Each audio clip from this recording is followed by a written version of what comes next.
Мына көшеттерді өткенде бастырған болатынбыз, яғни қалтаға қондырып шыққанбыз. Енді кесіп алып жатырмын, яғни анасынан ажыратып алып жатырмын. Мінекей осы мұртшаны осындай секатормен қайшымен қырқып кесіп алатын боламыз.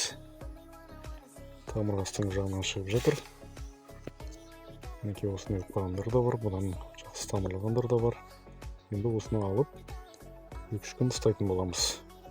Суарып қарап, дәрілерін беріп, одан кейін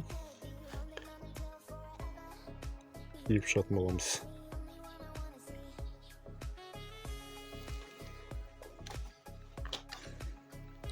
Мінекей үсіп кесіп алып жатырмыз. Аналықтарынан ажыратып алдық.